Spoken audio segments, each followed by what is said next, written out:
வணக்கம் ஃப்ரெண்ட்ஸ். லட்சுமி அம்மா அவர்கள் எழுதிய வசந்தத்தில் ஒரு நாள். அத்தியாயம் 4. எதிர்பாராத அவளது வரவினால் அப்பா திடீர்ட்டு போய்விட்டார். ஒற்றை தலைவலி வந்து ரொம்ப சிரமப்பட்டாள் என்று மருமகன் சொன்னபோது அம்மாவுக்கு அதிசயமாக இருந்தது. காய்ச்சல் மண்டையிடி என்று ஒரு நாள் கூட படுத்தவள் அல்ல அவளது மகள் ஷர்மிளா. உங்களையெல்லாம் பார்க்கணும் போல இருந்தது. ஏதோ சாக்கு சொல்லிவிட்டு வந்தேன் அம்மா. மகள் மகிழ்ச்சியுடன் சிரித்தாள். திருமணமான இரு பெண்களும் வீட்டுக்கு வந்து விட்டதால் ரொம்ப வேலை. பால், சர்க்கரை என்று எல்லா பொருள்களையும் தாராளமாக வாங்க வேண்டியிருந்தது. வட்டி பணத்திலே வாழ்ந்து கொண்டிருந்த குடும்பம். அம்மா செலவை சமாளிக்க இயலாது திணறினாள். விருந்து மருந்தும் 3 நாள் தானே. 4வது நாளே அம்மா ஆரம்பித்து விட்டாள். அக்கா வித்யாவை போல நீ பற்றாக்குறை பட்ஜெட்டில் ஓடுகிற வீட்டில் வாழ்க்கைப்படாமல் சொந்த பிஸ்னஸ் செய்து கை நிறைய சம்பாதிக்கிறவனை கட்டி கொண்டிருக்க. உன் கணவர் ரொம்ப தாராள மனசுக்காரர்னு தெரிஞ்சுது. உன்னை விட்டுட்டு போகிறதுக்குள்ளே பர்ஸிலிருந்து 100 ரூபாய் நோட்டாக எடுத்து உன் கையில் அடுக்கிட்டு போகிறதை பார்த்தேன். போகட்டும், நீயாவது நல்லாயிரு என்று கூறிவிட்டு குரலை தாழ்த்தினாள். ஷர்மிளா, தப்பாக நினைக்காதையம்மா. இப்போ இருக்கிற விலைவாசியிலே என்னாலே ஒருவர் வந்தால் கூட சமாளிக்க முடியலை. 10 நாள் இங்கே இருக்க போகிற இல்லையா? உன்னால் ஏற்பட போகிற செலவுக்கு நீ ஏதாவது கொடுத்துடுமா? அவளுக்கு தூக்கி வாரி போட்டது. அம்மா அவளுக்கு சாப்பாடு போட காசு கேட்கிறார்களே. வெட்கத்தை விழுங்கி கொண்டு பெட்டியை திறந்து பர்ஸிலிருந்து தொகையில் 500 ரூபாய்களை எடுத்து அம்மாவிடம் கொடுத்தாள்.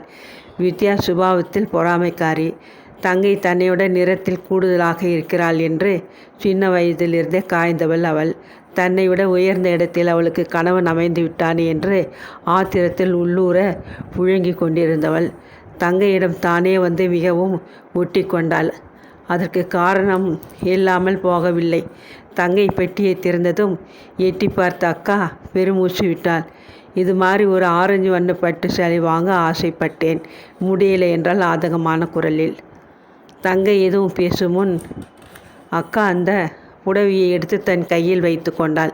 ஷர்மிளா, உன் ஞாபகமாக இதை நான் எடுத்துக்கிறேன் என்று கூறிவிட்டு புடவையுடன் எழுந்து போய்விட்டாள். இது என்ன பகல் கொள்ளை? அவளது கணவன் வாங்கி தந்த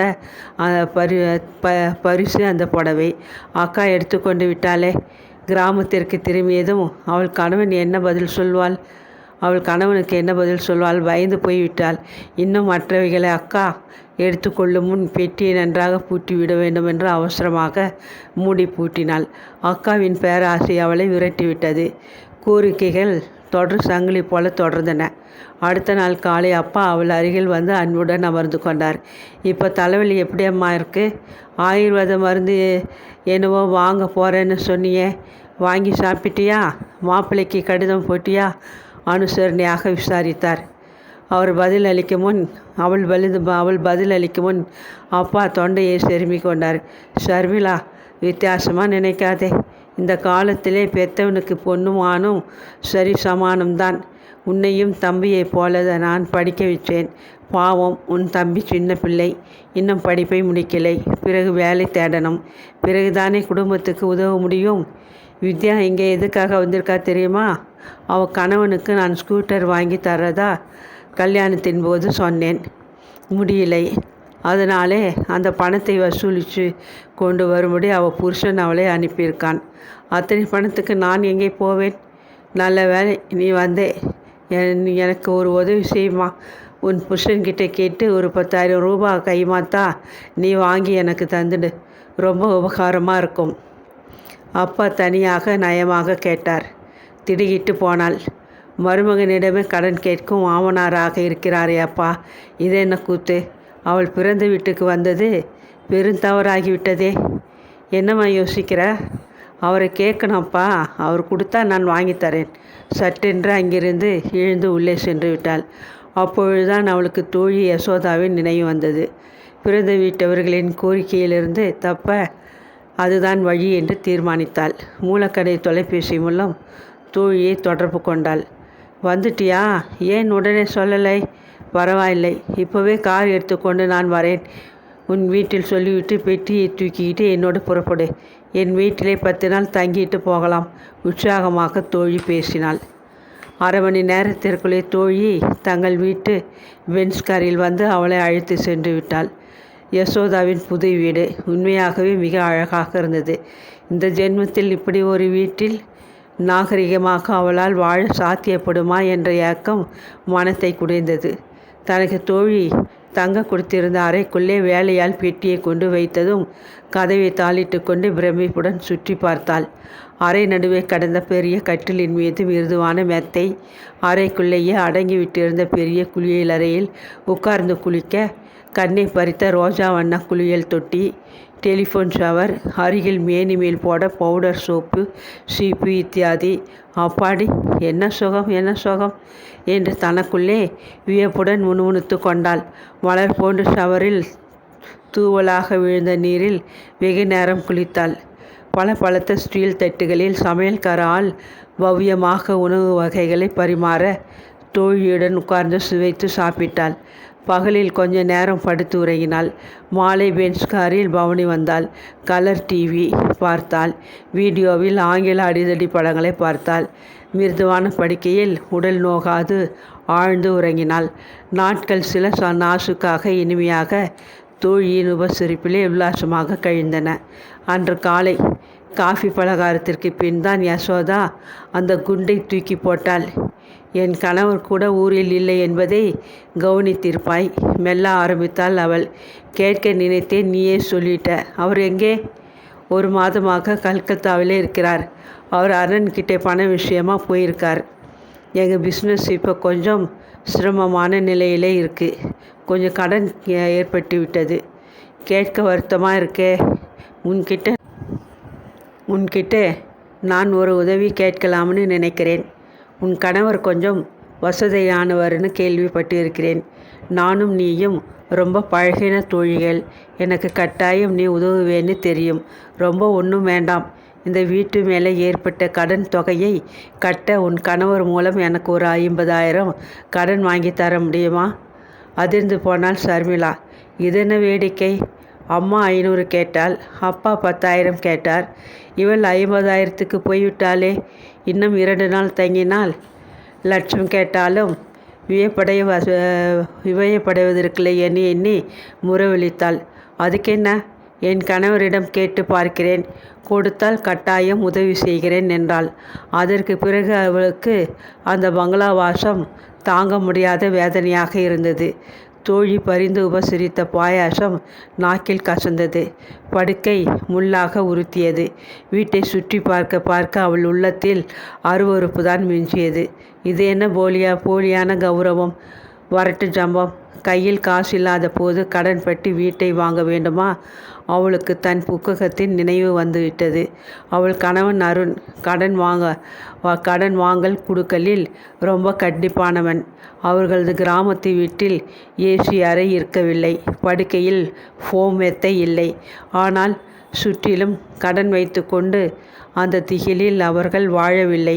வாசலில் கிடந்த மிதியடியை கூட அருண் தன் வியர்வையை வடித்து உழைத்து சம்பாதித்த காசில் வாங்கியிருந்தான்.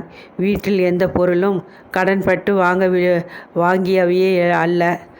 நாளைக்கு கடன்காரன் வாசலில் வந்து நிற்பான் என்ற அச்சமின்றி அருண் இருந்தான். அவள் பணத்தின் கவலை தெரியாது. விலைவாசிகளை பற்றி அரண்டு போகாத எத்தனை நிறையுடன் வாழ்ந்தாள்.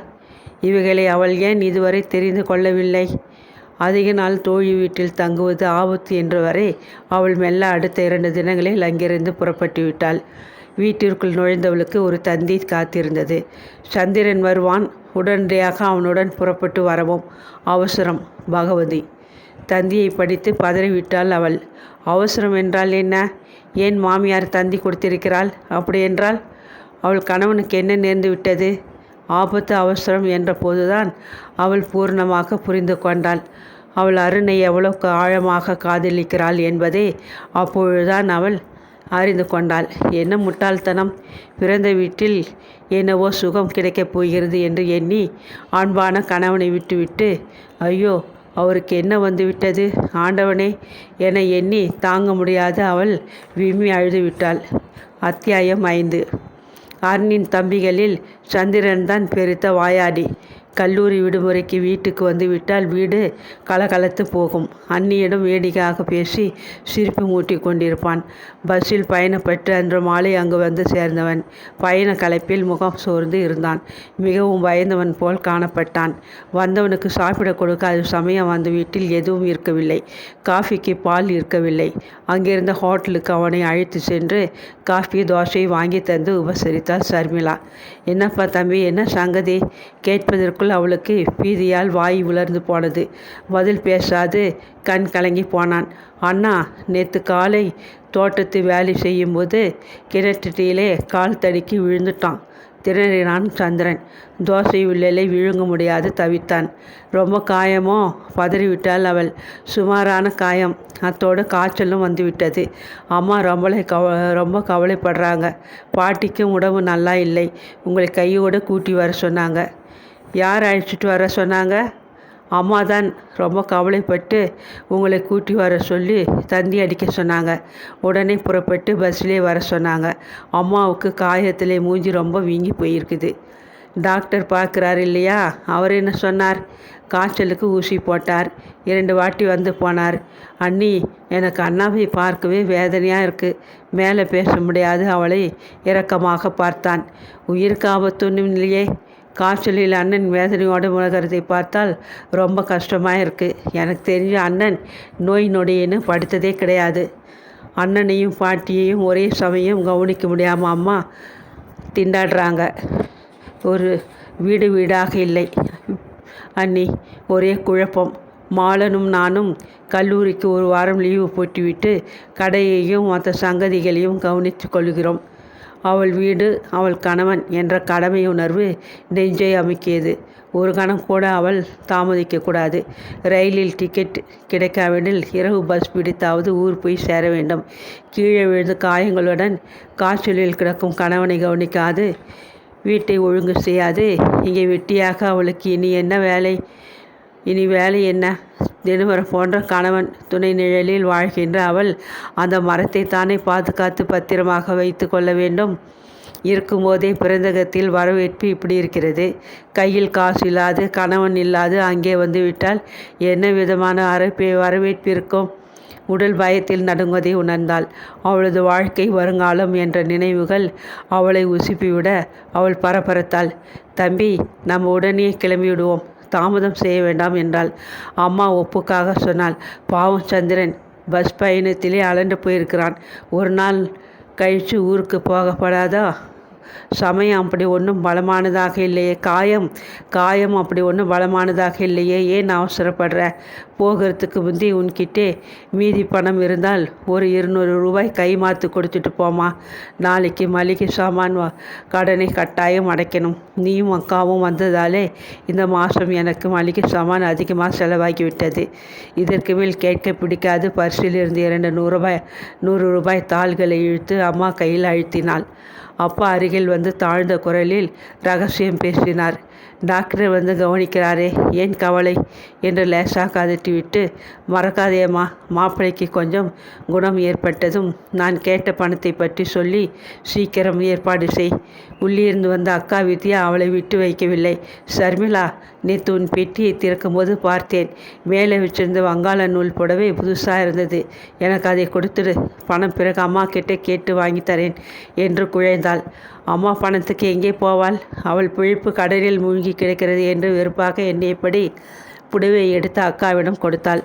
அப்பா இத்தோடு ஊர் போய் சேர்ந்தால் போதும் என்றவரை அவள் மனம் கசந்து போனாள். ரயிலுக்கு புறப்படும் சமயம். அடுத்த வீட்டு போனில் தோழி யசோதா அழைத்தாள். ஊருக்கு கிளம்பி கொண்டிருக்கிறாயா? உனக்காக நான் நாளை ட்ராமாவுக்கு 2 டிக்கெட் வாங்கி வச்சிருக்கிறேனே, வர முடியாதா? அட பாவமே, உன் கணவருக்கு ரொம்ப ஆபத்து ஏதும் இல்லையே. சரி, உடனே போய் கடிதம் போடு. நான் கேட்டதை மறக்காதே. எவ்வளோ சீக்கிரம் உன்னால் முடியுமோ அவ்வளோ விரைவாக பணத்துக்கு ஏற்பாடு பண்ணேன். போனை வைத்துவிட்டு வீட்டுக்காரிக்கு நன்றி தெரிவித்துவிட்டு நெற்றில் வழிந்த வியர்வையை துடைத்து கொண்டாள். அப்பா, அம்மா, அக்கா, தோழி எல்லோருமே எத்தனை சுயநலக்காரர்களாக இருக்கிறார்கள். எரிகிற வீட்டில் பிடுங்குவது ஆதாயம் என்பார்களே, அதை போல அவளது கவலையையோ மனக்குழப்பத்தையோ பற்றி அக்கறை கொள்ளாமல் அவரவர்களுக்கு அவரவர் தொல்லைதான் பெரிதாக இருக்கிறதே. சில நேரங்களில் மனிதர்கள் சிலர் எத்தனை சுயநலவாதிகளாக இருக்கிறார்கள். வெறுப்பும் கசப்புமாக அவள் பிறந்த வீட்டு விட்டு கிளம்பினாள். 2வது வகுப்பில் உட்கார்ந்து கொண்டேதான் பயணம். இரவு முழுவதும் அவள் தூங்கவே இல்லை. வீட்டையும் கணவனையும் நினைத்த போது அவளது கண்ணில் நீர் பொங்கியது. அவள் செய்தது மிகவும் தவறு. அவள் வீட்டையும் கணவனையும் விட்டு பிறந்தகம் வந்ததும் ரொம்பவே தவறு. ஒரு பெண்ணுக்கு திருமணமான பின்பு அவள் கணவனது வீடுதான் இல்லம், அவனுடன் சேர்ந்த வாழ்க்கைதான் வாழ்வு. இதை தெரிந்து கொள்ளவா அவளுக்கு இப்படி ஒரு சோதனை? துயரமாக பெருமூச்சிருந்தாள். இரவு முழுவதும் கண்களை மூடவே இல்லை. எப்பொழுது ஊர் போய் சேருவோம் என்ற நினைப்பு மனதை விட்டு அகலவே இல்லை. கடைசி அத்தியாயம் 6. திருச்சியிலிருந்து சேலத்துக்கு விரைந்த முதல் பஸ் அவர்களை களத்துப்பேட்டை நிறுத்தத்தில் இறக்கிவிட்டு போய்விட்டது. பொழுது புலர்ந்து லேசாக வெளிச்சம் பரவி கொண்டு வந்த நேரம். காவேரி ஆற்றில் ஸ்நானம் செய்துவிட்டு இடையில் ஈர வேட்டியும் தோளில் ஈரத்துண்டுமாக கிராமத்து ஆண்கள் சிலர் வீட்டை நோக்கி நடந்து கொண்டிருந்தார்கள். அவர்களில் ஒருவர் அவளை அடையாளம் கண்டு விசாரித்தார். பகவதி அம்மாள் மருமகள் தானே? பட்டணத்திலிருந்து வரியா? பிறந்த வீட்டுக்கு போயிருப்பதாக கேள்விப்பட்டேன். புன்முறுவலித்தார். தலையை அசைத்தாள் ஷர்மிளா. அவரிடம் கணவனது உடல் நலனை பற்றி விசாரிக்கலாமா? அவளை பற்றி தெரிந்து வைத்து கொண்டிருக்கும் அந்த பெரியவருக்கு அருண் கீழே விழுந்து காயமடைந்து விட்டிருப்பது தெரியாமலாயிருக்கும். நாக்கு வரை எழுந்த கேள்வியை அடக்கி கொண்டாள். சுற்றுமுற்றும் பார்த்தாள். வழக்கமாக அந்த இடத்தில் பயணிகளை கிராமத்துக்கு அழைத்து செல்ல வாடகை மாட்டு வண்டிகள் சில நின்று கொண்டிருக்கும். அன்று சோதனையாக ஒன்றை கூட காணவில்லை. நல்லா விழுந்த பிறகுதான் வண்டிக்காரர்கள் வருவார்கள். பெட்டியை தூக்கி கொண்டு நடக்க தயாரானால் மைத்துனன் சந்திரன்.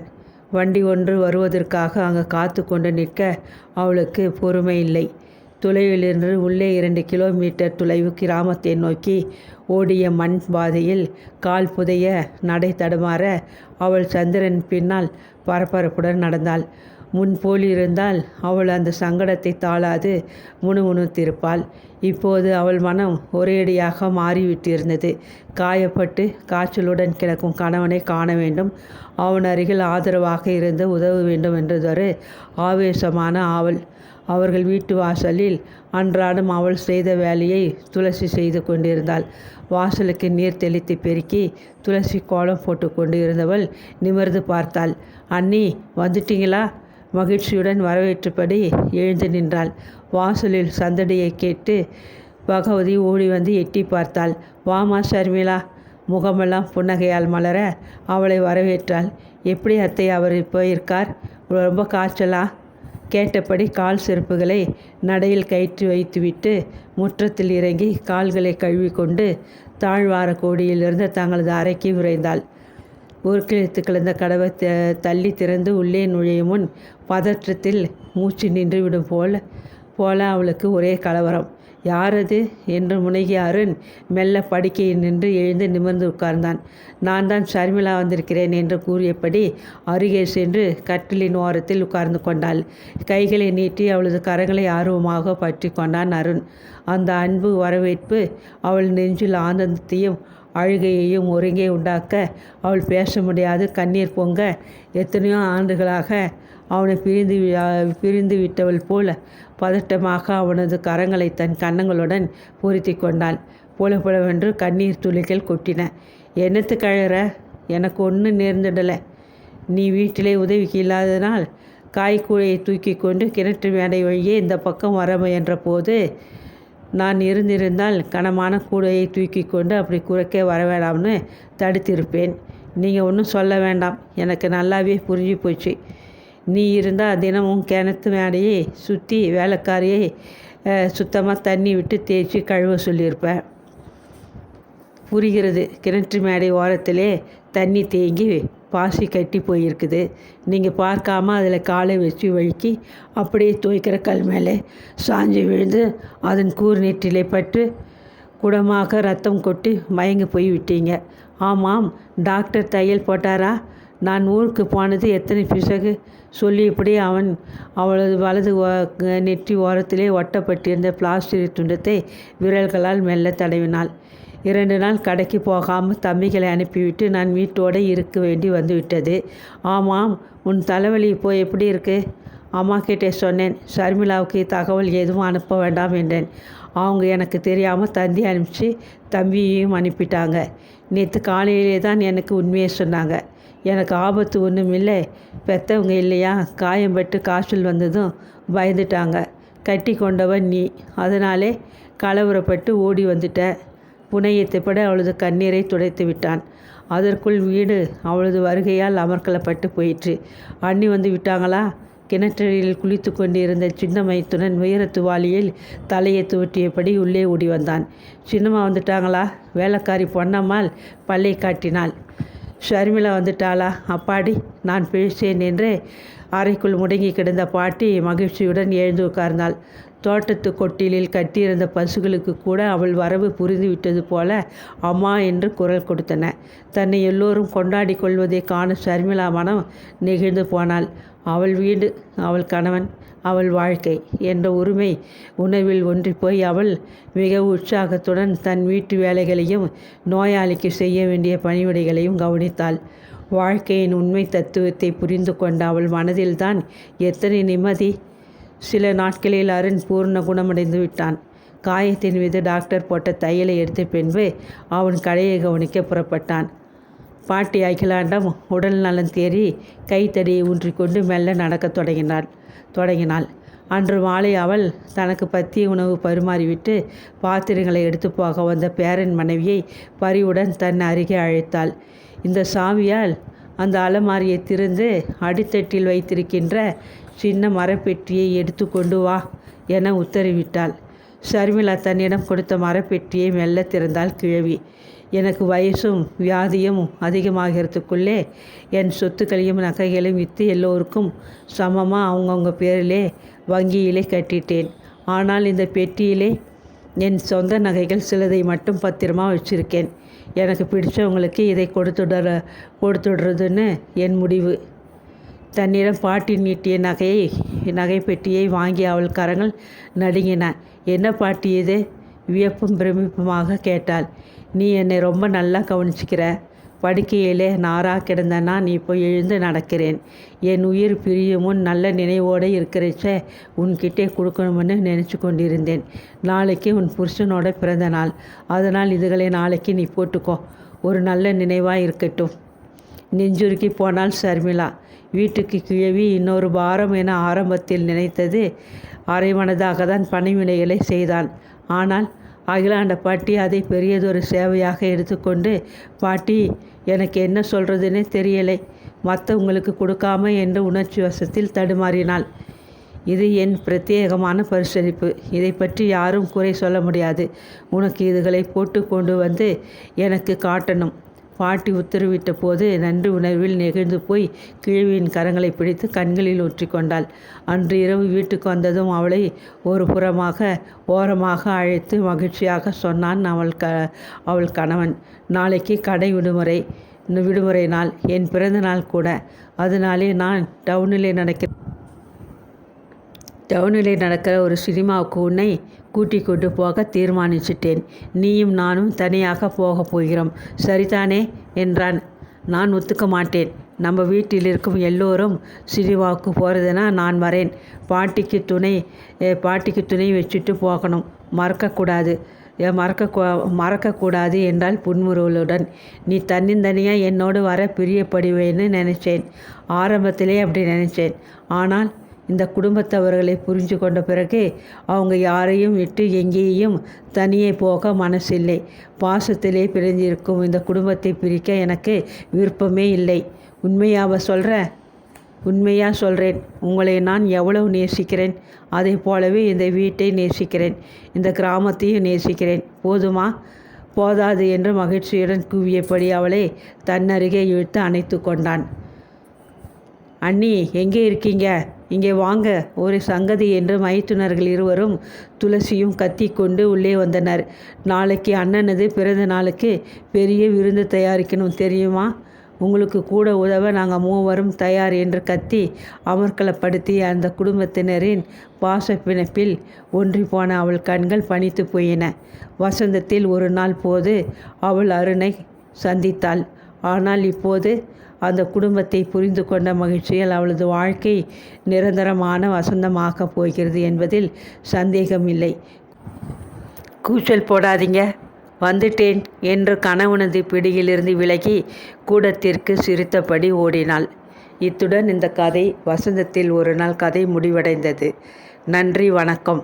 நாம் அடுத்த கதையில் சந்திப்போம். வணக்கம்.